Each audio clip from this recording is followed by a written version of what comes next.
Es un placer tenerlos una vez más aquí en este estudio, en esta serie sobre el tabernáculo.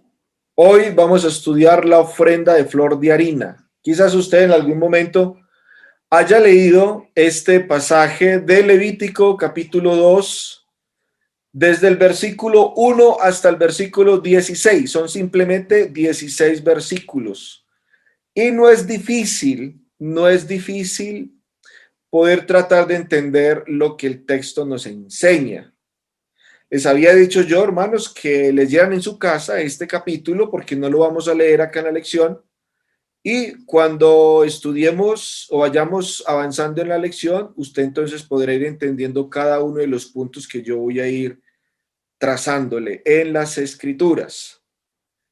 Bueno, vamos entonces a hacer un pequeño recuerdo o recorderis de lo que ya hemos venido estudiando hasta acá. La primer serie que tuvimos, el primer punto o estudio, punto número 1, parte número 1, fue acerca de la introducción al tabernáculo. Vimos varias lecciones muy interesantes acerca de que Dios quería habitar en medio de su pueblo. Si el pueblo tenía tiendas, moraban en tiendas, cuánto más Dios que quería morar con ellos. Vimos también, hermanos, la parte número 2, el proceso de construcción. ¿Quiénes fueron los que estuvieron detrás de la obra? ¿Quiénes hicieron ese tabernáculo? Fueron ingenieros, fueron hombres capacitados por el Espíritu Santo, dice la escritura allá en Éxodo. Del capítulo 25 hasta el 40 usted puede leer la construcción del tabernáculo, habiendo un interludio en los capítulos, como en el capítulo 30 y algo, donde se construye el becerro, hay un alto en la obra porque el pueblo de Israel peca, y luego Dios renueva el pacto con ellos. Vimos cómo Dios entonces capacitó a algunos para que hicieran la obra del tabernáculo y quedó hermoso. Tabernáculo quedó de obra primorosa, como leemos nosotros en Éxodo y en Levítico y en Números. Entonces, venimos aquí en el atrio. Del atrio que hemos estudiado hasta el momento, hemos estudiado, hermanos, la puerta del atrio, hemos estudiado la valla del atrio, que es lo que encerraba todo lo que tenía que ver con el tabernáculo o el campamento. Separaba al pueblo de Dios. Recuerden que el atrio estaba compuesto de lino fino que representaba los límites de la santidad de Dios y siendo la puerta el único acceso para tener comunión con Dios. Así que Dios quiere tener comunión con su pueblo y esta es la manera en que Dios se comportó, vivió entre su pueblo y es esta la forma de Dios a través de un tabernáculo. Hemos visto también, hermanos, el altar de bronce, que es la primera cosa que uno se encuentra cuando ingresa al tabernáculo o cuando la gente ingresaba al tabernáculo, era el altar de bronce o el altar de sacrificios. La tradición judía enseña que una persona cuando quería buscar socorro, refugio, se prendía de los cuernos del altar de bronce en sentido o en actitud de buscar un consuelo y un socorro de parte del Señor. Estudiar el tabernáculo, particularmente el altar de bronce, empezamos estudiando lo que tiene que ver con lo que se sacrificaba en el altar de sacrificios. Y el libro de Levítico no es un libro o una continuación del Éxodo, porque el libro de Levítico no es un libro de historia, el libro de Levítico es un libro de leyes, de reglamentos, podríamos decir que es el libro del sacerdote. El término levítico está mal aplicado, porque solamente la tribu de Leví aparece una vez en el libro, mientras que sacerdotes aparece más de 200 veces, podríamos decir, en lugar de Levítico, más bien el libro de los sacerdotes o el libro de las leyes de Israel. Pero muy bien, ¿qué les dije yo en la clase pasada? Les dije yo que Levítico habla de 5 sacrificios. Los holocaustos, la ofrenda de cereal, la ofrenda de paz, la ofrenda por el pecado y la expiación. Estos 5 sacrificios, cada uno de ellos, sin excepción, consta de 3 cosas. Vuelvo y repito, estos 5 sacrificios consta de 3 cosas. Cada uno de ellos sí es. Se puede ver, hermanos, entonces a Cristo en cada una de sus funciones y en cada uno de estos sacrificios. Cuando estudiamos estos sacrificios, apuntan al sacrificio, a la obra, el ministerio de Cristo. No valdría la pena estudiar el libro de Levítico sin mirar que cada uno de estos sacrificios son un tipo y una figura de lo que había de venir. Entonces, cada uno de estos sacrificios, como les dije, consta de tres cosas: el oferente, la ofrenda y el sacerdote, siendo el sacerdote el mediador entre sus hermanos, el que colaboraba allí para el sacrificio de cada una de las ofrendas que se ofrecían ahí, valga la redundancia, en el altar. Pero Jesucristo son estas tres cosas. Jesucristo es el oferente, porque Jesucristo es el verdadero judío. Jesucristo también llegó a ser la ofrenda y Jesucristo también llegó a ser el sumo sacerdote. Todas estas cosas que estamos viendo acá son simplemente sombras y figuras de lo que Cristo y el Nuevo Testamento traería. Vimos también, hermanos, en la clase pasada estudiamos los holocaustos. Entonces, cada sacrificio como estos tienen entonces al oferente y al sacerdote, obviamente también la ofrenda. Vimos nosotros de los holocaustos la importancia. Los holocaustos llegaron a ser los sacrificios comunes. No había un día en que no se realizaran esos holocaustos en el tabernáculo. La única excepción era el día de la expiación. Vimos la naturaleza de los holocaustos, que consistía en dos cosas: expiación, que significa satisfacer, y el énfasis de los holocaustos es en el olor, no en la visión. En el sacrificio que se hacía en la Pascua, el Cordero Pascual, el énfasis era en que Dios veía la sangre, en ver la sangre. Pero en los holocaustos el énfasis es en el olor como grato para el Señor. Bueno, los holocaustos, veíamos nosotros que Dios los constituyó, los mandó de acuerdo a las clases sociales, porque habían clases económicas. Para la clase alta, entonces, el judío podía traer de la manada, ¿sí?, un macho, o de los rebaños, un cordero, una cabra, o si la persona era muy pobre, de clase baja, podía traer entonces 2 tórtolas o 2 palominos. Los animales eran propios, o sea, pues no se permitía ningún animal que trajeran de cacería. Eran machos, las hembras se necesitaban para la reproducción, y eran animales limpios, o sea, pues que ellos no podían ofrecer ningún animal que ellos no comieran, y eran sin defecto, o sea, pues que debían ser perfectos. Entonces, esto de los holocaustos era un sacrificio voluntario, era que el oferente agradaba a Dios, algo que le costara y que fuera para él mejor y perfecto también para el Señor. Vimos que en los holocaustos el oferente o el judío tenía un alto grado de participación, porque él le colocaba la mano en la cabeza del animal. Eso significaba el compromiso que él tenía con el holocausto.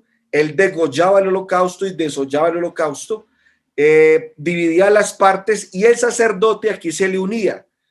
Simplemente el sacerdote tenía lista la leña, lavaba las piezas y la colocaba a arder. Lo único que el sacerdote participaba de este holocausto era de la piel. Levítico 7, versículo 8, la piel sí se le daba al sacerdote que ofrecía el sacrificio.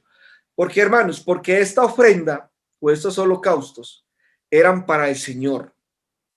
Versículo 9 de Levítico 1 dice que haría arder todo el altar, todo sobre el altar. Holocausto es. El término holocausto significa que la ofrenda era consumida completamente. Dios era el que se agradaba. Dios era el recipiente y él no compartía este holocausto con nadie. Era única y exclusivamente para el Señor. Y Jesucristo lo vimos como siendo el tipo y figura de los holocaustos. En Efesios capítulo 5 dice que Cristo se ofreció como un sacrificio, como una ofrenda en olor fragante. Cuando usted lee la palabra o la frase olor fragante, significa o está apuntando a los holocaustos, porque el fin de los holocaustos o la naturaleza de los holocaustos era que subieran en olor grato para Jehová. Efesios 5 no está hablando de una ofrenda por el pecado, sino de una ofrenda que le agradó al Señor, que fue aceptada por el Señor. Los holocaustos no eran para el perdón de los pecados. Los holocaustos de Levítico 1 era simplemente para que Dios se agradara en el ardor del aroma del sacrificio. Así pues, haciendo un pequeño recorderis de lo que habíamos estudiado en la clase pasada. Hoy vamos a estudiar, hermanos, Levítico capítulo 2, la ofrenda de flor de harina. En estos tiempos de desempleo y de recesión que estamos nosotros viviendo, darle gracias a Dios por el trabajo es una bendición.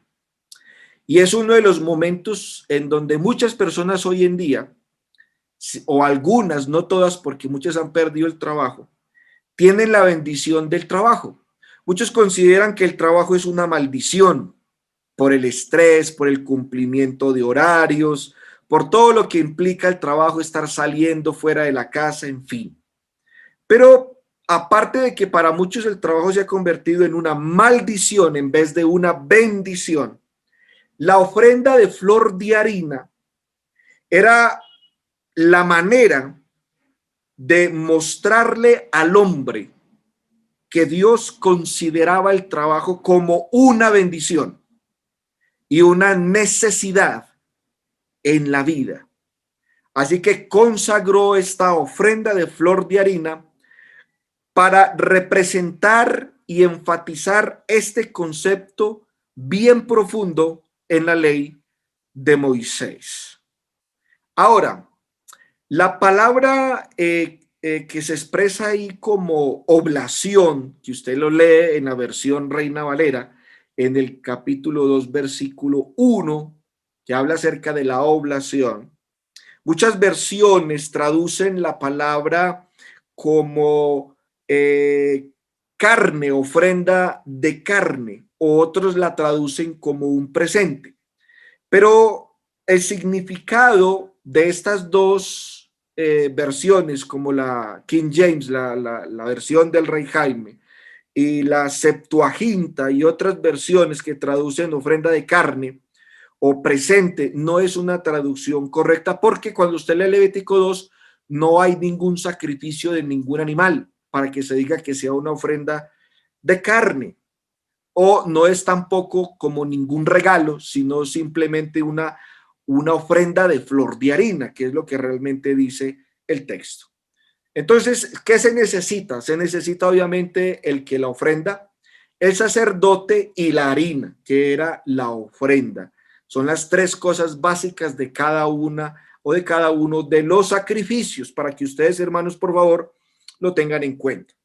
Ahora hablemos un poquito acerca de la ofrenda de flor de harina, que es la manera, se los enfatizo, la manera en que el judío le daba a Dios gracias por el trabajo. Cuando usted lea la ofrenda de flor de harina, es la manera de decir el judío a Dios: gracias, Señor, por el trabajo que me das todos los días, todos los días. Entonces, hay una diferencia, hermanos, en la ofrenda de flor de harina, y es que en contraste con el holocausto, la ofrenda de flor de harina no se le quitaba la vida a ningún animal, porque era simplemente fruto del campo, ¿sí? Harina, trigo.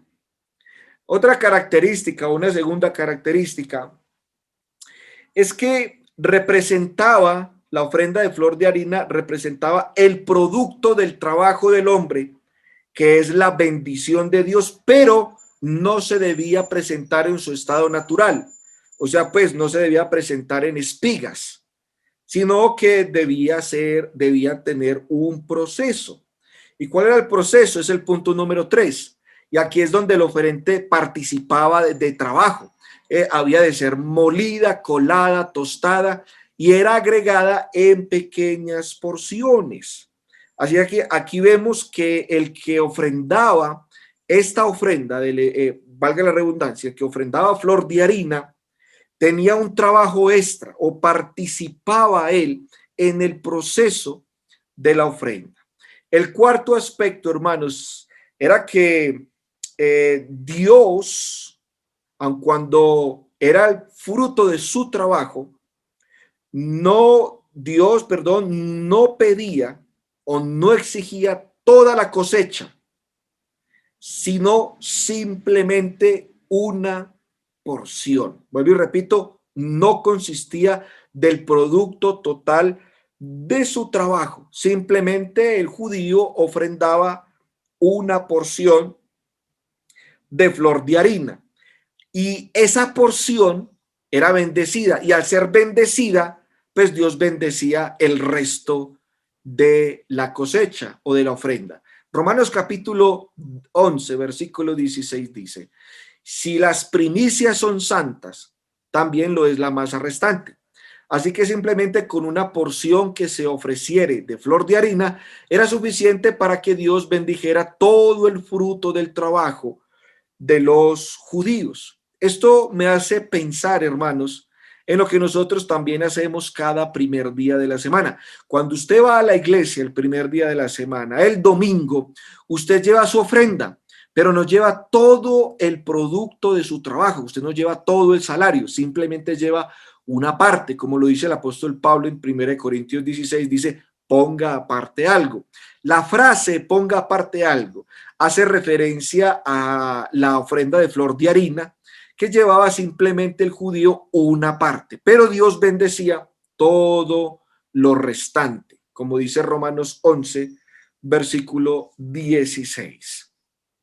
Un punto muy interesante en esto es que en el holocausto, Levítico capítulo 1, ninguno de los sacrificios era compartido con nadie, hablando pues de los holocaustos. El holocausto era completamente consumido por Dios en el fuego para su disfrute, para su agrado. Sin embargo, hermanos, de acuerdo a las instrucciones que Moisés da de la ofrenda de flor de harina, solamente una pequeña porción de harina era mezclada con otros ingredientes requeridos para presentárselos al Señor. Y es de esta manera que el resto de la ofrenda seguía siendo considerado como sagrado. Sin embargo, los sacerdotes se quedaban con el resto de lo que el judío traía como parte de su sostenimiento. Recuerden que la tribu de Leví fue de entre todas las tribus de Israel escogida como la tribu sacerdotal. Y entonces aquí el sacerdote sí participaba de esta ofrenda, quedándose con el resto de lo que quedaba después de que el judío ofrendaba de flor de harina simplemente una parte. Y esta parte de que le correspondía al sacerdote hacía parte o formaba parte de su sostenimiento, de su salario. Recuerden que los sacerdotes no habían recibido heredad entre el pueblo de Israel, y lo que los judíos ofrendaban, no solamente del diezmo, sino de todos sus sacrificios, el sacerdote podía participar. Ahora, todo lo que los sacerdotes llevaban puesto, todo lo que los sacerdotes trabajaban, todo lo que los sacerdotes tocaban, se consideraba santo. Levítico capítulo 2, versículo 3:10 dice: lo que resta de la ofrenda, o sea pues de flor de harina, será de Aarón y de sus hijos como para su manutención. Recordemos, hermanos, que nosotros también somos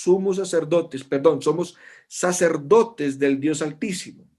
Este carácter que Dios nos ha dado también a nosotros nos da a entender que tenemos una relación especial con Dios y que nuestro comportamiento, al igual que ellos, es de suma importancia. En 1 Pedro capítulo 2 versículos 5 y 9, usted puede leer que nosotros somos real sacerdocio, nación santa, pueblo adquirido por el Señor, con el propósito de que andemos en santidad, en santidad. Entonces, recordemos, hermanos, hasta acá, ¿sí? Entonces, la ofrenda de flor de harina era diferente a todos los sacrificios que se realizaban en el altar, porque no se le quitaba la vida a nadie. No debían presentar las espigas tal cual las cosechaban en su estado natural. Debían ser molidas, coladas, tostadas, y Dios no pedía todo el fruto, sino simplemente una parte. Con esa parte que Dios santificaba, el resto de la masa también ya quedaba santo, como dice Romanos 11:16. Y el sacerdote aquí entonces ya participaba de lo que restaba de la ofrenda del judío, para que lo tengamos entonces en cuenta. Vamos entonces a mirar, hermanos, una parte fundamental de esta ofrenda de flor de harina. Espero que usted haya leído Levítico capítulo 2 para que vaya entendiendo acerca de lo que significan los requisitos o lo que componía, hermanos queridos, la ofrenda de flor de harina. Entonces, el primer elemento que se necesitaba o que constituía era la flor de harina, que era la ofrenda. Levítico capítulo 2, versículo del 1 hasta el versículo 2. También usted puede leer el versículo 4, el versículo 11, versículo 14 hasta el versículo 16. Entonces, el primer elemento que se necesitaba para esta clase de sacrificios era flor de harina. Esto es similar a lo que usted y yo compramos en la tienda, ¿sí? Que compramos bolsas de harina por libra. Es la misma harina que los judíos ofrendaban. Pero la harina que nosotros compramos en la tienda es una harina refinada porque ha sido finamente molida y procesada.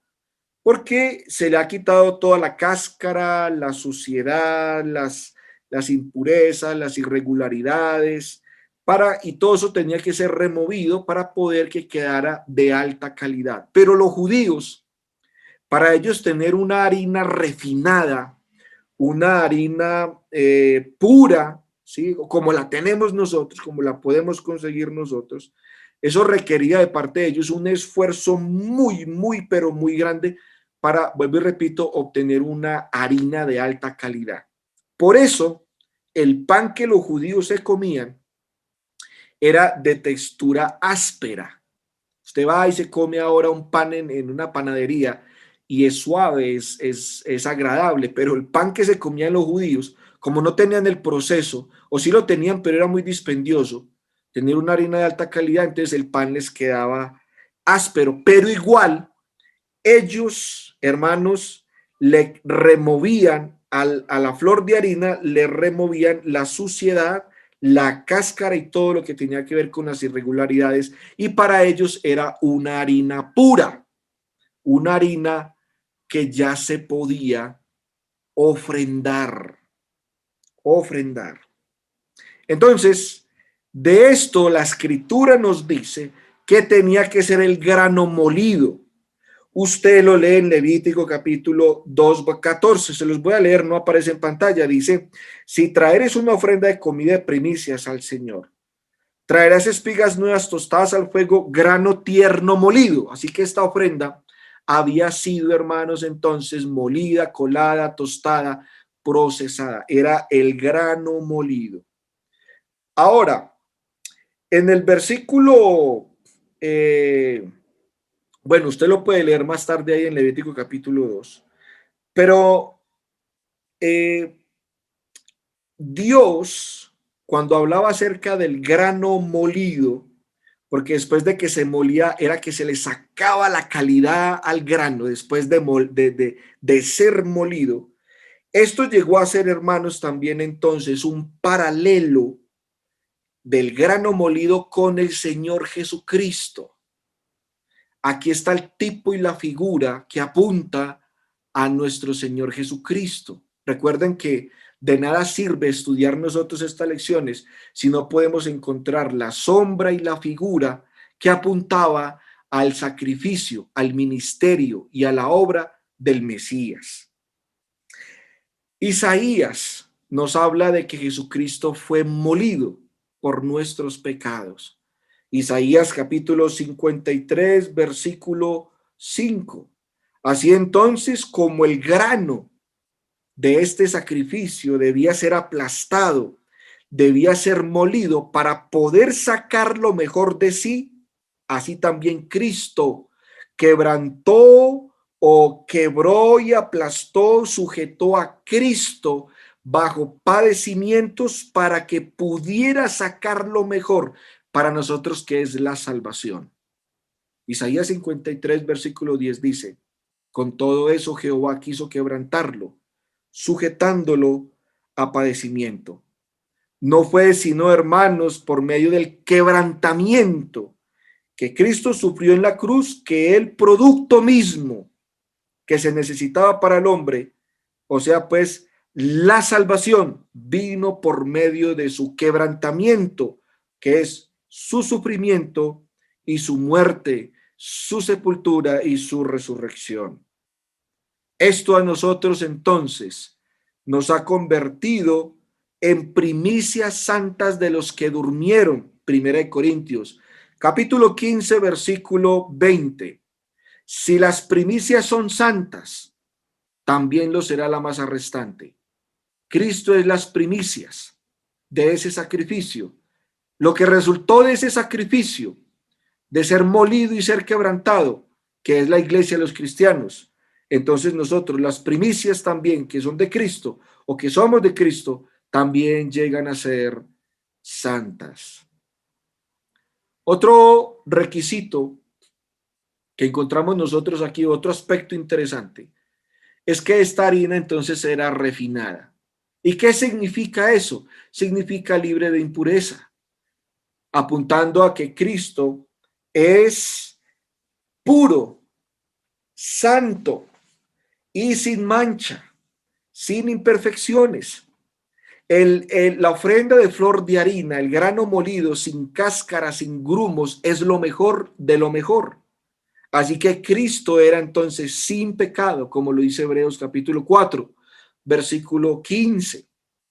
No hay defecto en él. Jesucristo es perfecto como esta flor de harina.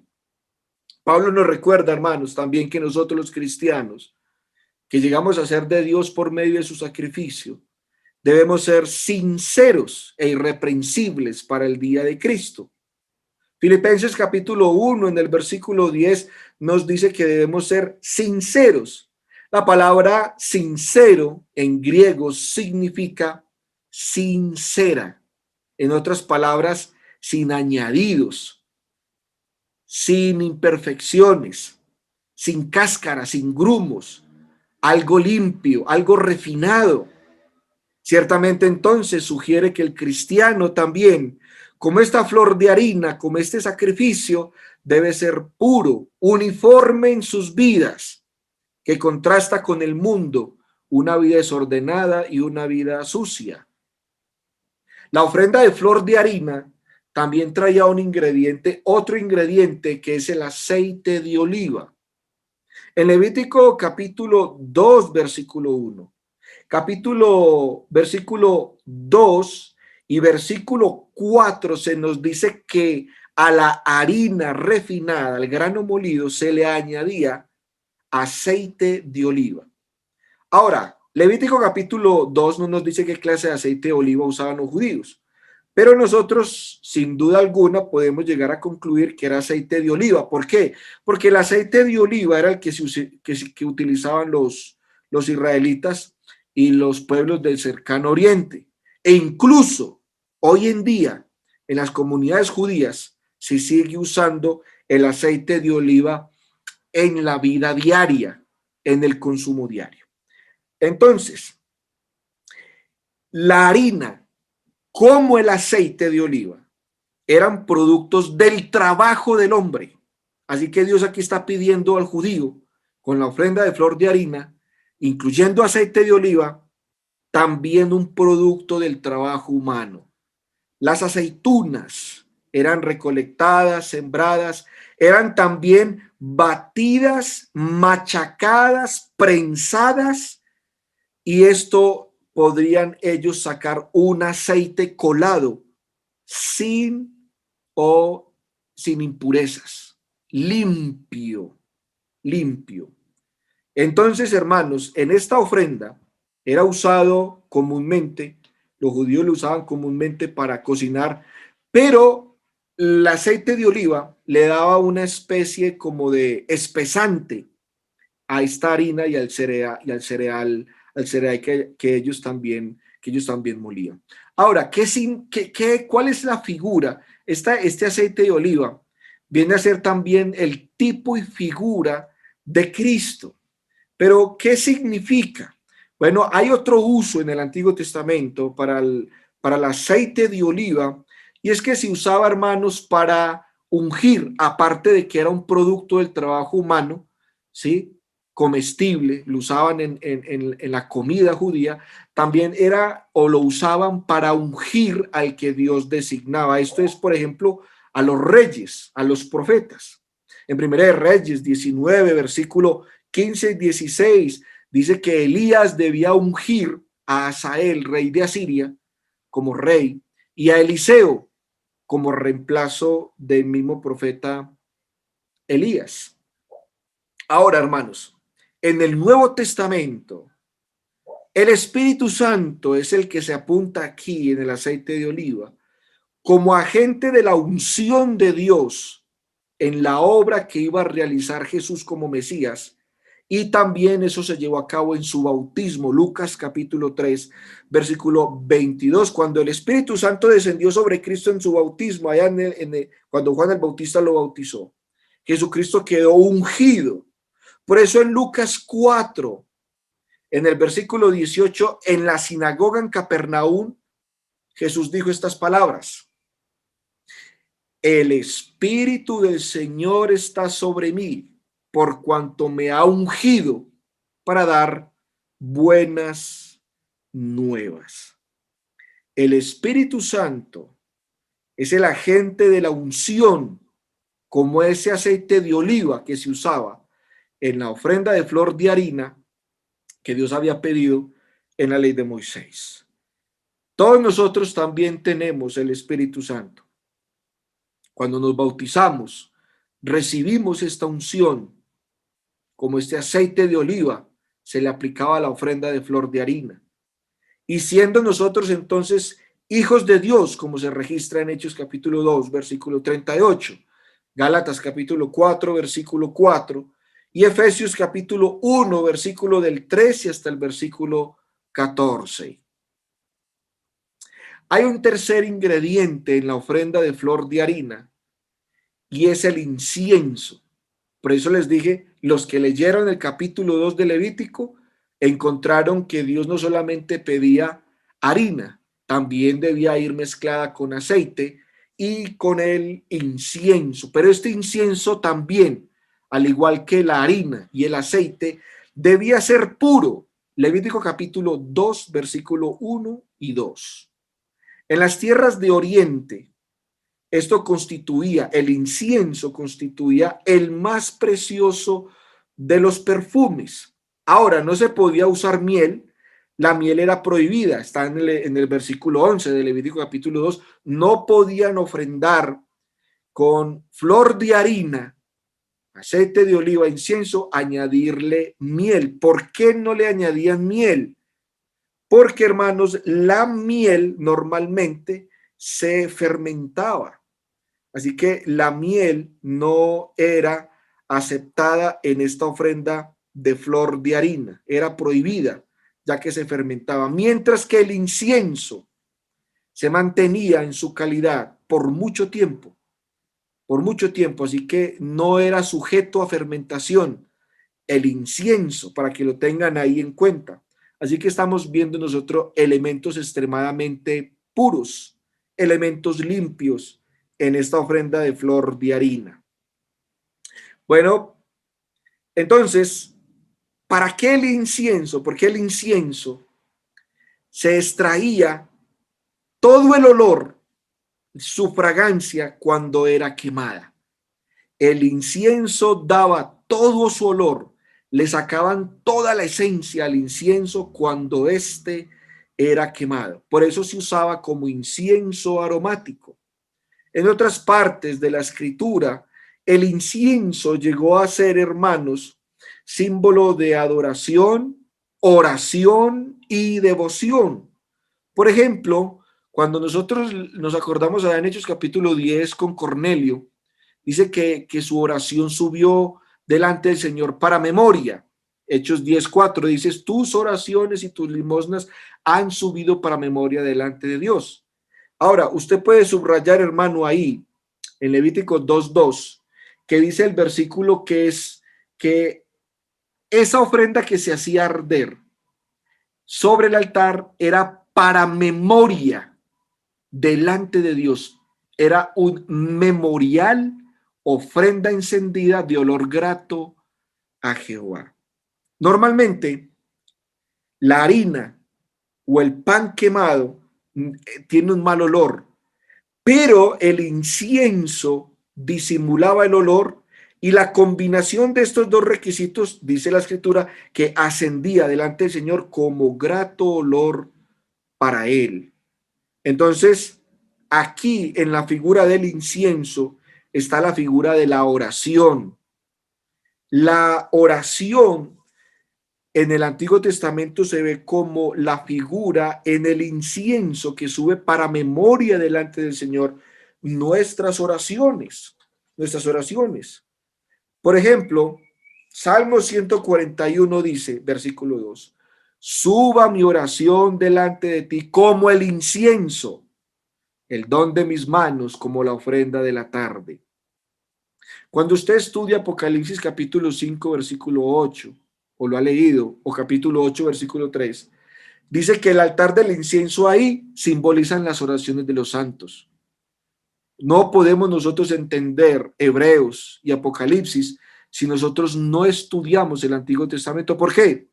Porque como les he dicho en clases pasadas, todas las figuras que nosotros leemos del Antiguo Testamento en el Nuevo son tipo y figura, como el apóstol Pablo y el Espíritu Santo lo señalan. Así que para entender esas figuras, esos tipos, es necesario estudiar el Antiguo Testamento. Entonces, hermanos, el incienso representa aquí esa oración pura y santa delante del Señor. Y Cristo, el incienso en la ofrenda de flor de harina, apunta a su ministerio. En Hebreos capítulo 5, versículo 7 dice, y Cristo en los días de su carne, ofreciendo ruegos, súplicas, con gran clamor y lágrimas delante del Señor. Podemos ver entonces, hermanos, que Cristo en el antitipo, ofreciendo plegarias a Dios como un memorial. Esto es entonces que Cristo, el que no tuvo que ver con ningún pecado porque no pecó, como la flor de harina, y ungido por el Espíritu Santo, como en el aceite de oliva, ofreciendo plegarias como el incienso a su Padre Celestial, es la figura que vemos nosotros en esta ofrenda de flor de harina. Pero hay un cuarto elemento, aparte de estos tres, y es la sal, que no debía faltar en este sacrificio. Es un cuarto ingrediente. Y la sal común siempre ha sido un ingrediente necesario y esencial en nuestra alimentación, y también la fue en la alimentación de los judíos. Sin embargo, la sal no fue solamente como o sirvió como comida, sino también en la cultura oriental, la cultura judía, también sirvió para llegar a formar un pacto de amistad o sellar un pacto, como en Génesis 31, versículo 44 al 46, se registra ese pacto de Labán con Jacob y comieron, dice ese versículo. Entonces, también llegó a ser la sal o llegó a ser o parte del pacto de Dios con Israel. Recuerden que hay varios versículos, como por ejemplo Números 18-19, Segunda de Crónicas 13-5, donde nos habla acerca de un pacto de sal. La sal también llegó a ser parte del pacto. Es más, la palabra sal, ¿sí? O la palabra árabe para sal, también significa o significa para ellos pacto o convenio. A medida que nosotros entonces aplicamos estas ideas a Cristo en el antitipo, puede verse entonces que sin sangre no había entonces un sellamiento entre Dios y nosotros. La sal aquí simboliza y representa la sangre de nuestro Señor Jesucristo que selló ese pacto en el cual nosotros estamos viviendo actualmente.